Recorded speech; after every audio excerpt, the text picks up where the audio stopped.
오늘은 7번째 문답을 살펴보도록 하겠습니다.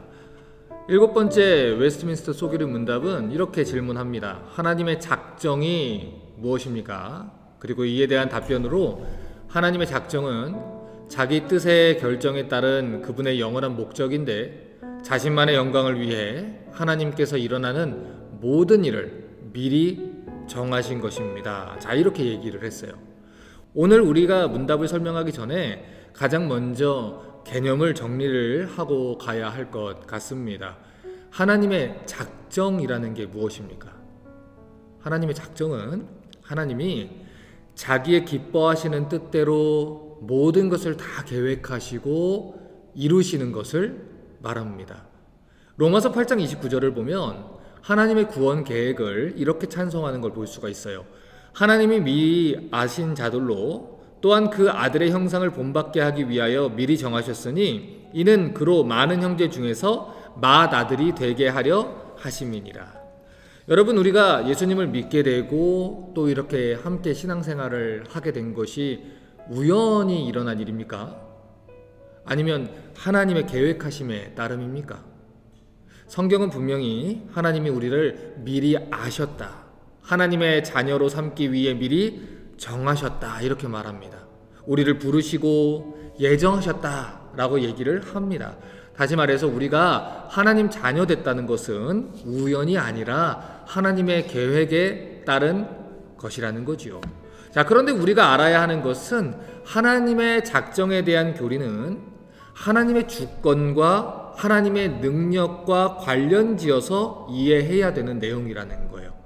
우리가 사도신경을 고백을 할 때 가장 먼저 고백하는 내용이 전능하사 천지를 만드신 하나님 아버지를 내가 믿사오며, 이 고백입니다. 하나님은 전능하신 하나님이라는 것이죠.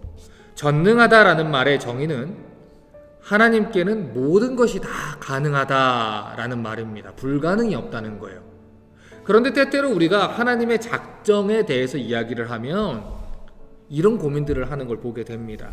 그러면 하나님이 내 모든 일을 작정하고 계획하셨다는 말입니까? 그렇게 되면 나는 자유의지가 없는 로봇처럼 하나님의 설계도처럼 그냥 움직이는 것입니까? 이런 질문을 하는 사람들의 이 마음에 걸림이 되는 이유가 뭐냐면 하나님이 전능하시다는 것을 올바르게 이해하지 못했기 때문입니다.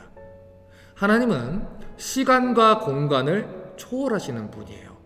또한 인과관계에 얽매이지 않는 분입니다. 성경에 기록된 기적들을 잘 생각해 보세요. 죽은 사람이 다시 살아나는 것, 홍해가 갈라지는 것, 태양이 하늘 위에서 멈춰 서는 것, 히스기야의 생명이 연장되는 것, 이런 것들은 다 자연 법칙을 넘어서는 일입니다. 그래서 기적이라는 말로 표현을 하죠. 그리고 그런 기적을 듣는 사람들은 말도 안 돼 라는 반응을 보이든지 아니면 하나님이 행하신 일을 믿음으로 받아들이고 찬송하든지 둘 중 하나의 반응을 하게 돼 있습니다. 자, 그런데 우리 성도들은 하나님이 일으키시는 기적을 온전히 받아들일 수가 있어요. 왜냐하면 우리에게는 믿음이라는 것이 있기 때문입니다. 하나님이 전능하다라는 말은 하나님이 모든 것이 가능하다, 그리고 모든 것을 가능하게 하실 수 있는 분이다 라는 말이에요. 우리는 그것을 믿습니다. 다시 말해서 하나님이 전능하다라는 것은 하나님의 뜻대로 모든 것을 태초 전부터 계획했다 하더라도 하나님이 우리 자유의지를 무시하지 않고도 충분히 하나님의 뜻을 이루어 가실 수 있는 능력이 있는 분이라는 거예요. 그게 바로 하나님이 전능하신 분이라는 말의 정의입니다. 그런데 어떤 사람들은 하나님이 전능하다라는 사실을 온전히 믿지 못하는 거예요. 그래서 이것이 모순처럼 느껴지는 겁니다. 하나님이 작정을 하시면 우리의 자유의지는 자연히 없어져야만 한다, 이렇게 생각을 하는 거예요. 왜 이런 생각을 합니까? 그들은 하나님의 능력에 한계를 뒀기 때문이에요. 믿음이라는 눈을 뜨지 못했기 때문이에요. 그래서 하나님의 주권과 인간의 자유의지 사이에 갈등을 두게 되는 것입니다. 자, 그런데 다니엘 4장 35절을 보면 이전에 자기가 최고인 줄 알고 살았던 느부갓네살 왕이 하나님을 만나고 이런 고백을 하는 걸 듣게 됩니다. 땅의 모든 거민을 없는 것 같이 여기시며 하늘의 군사에게든지 땅의 거민에게든지 그는 자기 뜻대로 행하시나니 누가 그의 손을 금하든지 혹시 이르기를 내가 무엇을 하느냐 할 자가 없도다. 이전에 느부갓네살은 누가 자신의 손에서 백성들을 건져낼 수 있겠냐 이런 교만한 모습을 보였던 사람이에요. 그런데 그가 하나님을 올바르게 알고 나서 뭐라고 고백을 했냐면 하나님은 모든 것이 가능한 분이라는 거예요. 자기가 원하는 뜻대로 작정하신 대로 행하는 분이라는 것입니다. 하나님은 이 세상에 일어나는 모든 일들을 당신의 선하신 뜻을 위해서 작정하신 분이에요. 그리고 이 우주 만물과 천사들과 사람 사이에 일어나는 모든 일까지도 계획하시고 이루어 가실 능력이 있는 분이십니다. 그런데 또 이렇게 얘기를 하면 어떤 사람들은 하나님을 악의 원인으로 몰아가려는 사람들이 있어요. 모든 게 다 하나님이 작정했다면 인간이 타락하게 둔 것도 하나님의 작정 아니냐? 코로나 사태도 하나님의 작정 속에서 일어난 거라니 하나님이 잘못한 거다. 이렇게 하나님의 작정에 대한 교리를 들으면 하나님을 악의 원인이나 죄의 원인으로 몰아가려는 사람들이 있습니다. 하지만 여러분, 우리는 혼란스러울 필요가 없습니다. 마가복음 10장을 보면 예수님이 말세에 일어날 무서운 일들에 대해서 예언을 하셔요. 이 말세에 전쟁들이 일어날 거고 기근들이 일어날 거고 수많은 무서운 일들이 있을 건데 마가복음 13장 7절에 예수님이 이런 말씀으로 그 말씀을 맺으십니다. 난리와 난리 소문을 들을 때에 두려워 말라. 이런 일이 있어야 하되 끝은 아직 아니니라. 자, 이게 무슨 말입니까? 우리는요, 시간 속에서 짧은 인생을 살아가는 연약한 존재입니다. 그래서 우리는 눈에 보이는 것들만 가지고 판단을 해요. 그러다 보니 하나님을 신뢰 못하는 거예요. 원망을 해대는 거예요. 하나님을 악의 원인으로 몰아가는 죄도 범하는 거예요. 그런데 베드로후서 3장 8절은 이렇게 말합니다. 사랑하는 자들아, 죽게는 하루가 천년 같고 천년이 하루 같은 이 한 가지를 잊지 말아라. 이 말은 하나님이 시간의 제약을 받지 않는 분이라는 거예요. 시 공간의 제약을 받지 않는 피조물과 다른 초월하신, 우리와 다른 차원에서 일하시는 분이라는 것입니다. 우리의 이성을 초월하시고 우리의 한계를 초월하시는 분이라는 거예요. 쉽게 예를 들어 드릴게요. 하나님이 이 요셉이 17세쯤 됐을 때 꿈을 2번 꾸게 하십니다. 그래서 이스라엘에 대한 자기의 계획을 알려줬어요. 그런데 요셉이 그 꿈을 꾸고 신나가지고 자기의 형들과 아버지와 어머니한테 자기가 더 높아질 것을 기대하면서 막 좋아했어요. 그런데 어떻게 됩니까? 노예로 팔려가요. 애굽의 노예로 팔려가서 13년 동안 노예 생활과 감옥 생활을 하게 됩니다. 자, 그런데 13년이 지난 어느 시점에 요셉이 깨달아요. 하나님이 당신이 계획한 그것을 결국 이루셨구나. 내 생각에는 그때 그것이 악하다고 생각을 했는데 왜 이렇게 나를 고난 속에 두시지 했는데 하나님은 당신이 작정하신 그 모든 것들을 섭리하시고 계획하시는 가운데 이루셨구나. 그것을 깨달아서 창세기 50장 20절에 이렇게 고백합니다. 당신들은 나를 해하려 했으나 하나님은 그것을 선으로 바꾸사 오늘과 같이 만민의 생명을 구원하게 하시려 하셨나니.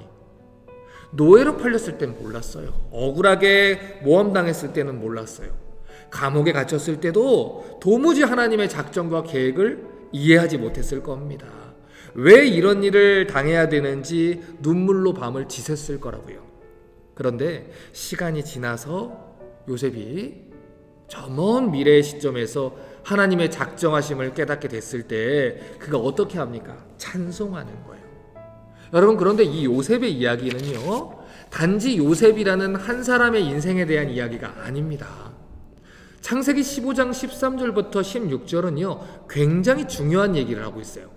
여호와께서 아브라함에게 이르시되 너는 정령이 알라. 내 자손이 이방에서 객이 되어 그들을 섬기겠고 그들은 400년 동안 내 자손을 괴롭게 하리니 그 섬기는 나라를 내가 징치할지며 그 후에 내 자손이 큰 재물을 이끌고 나오리라.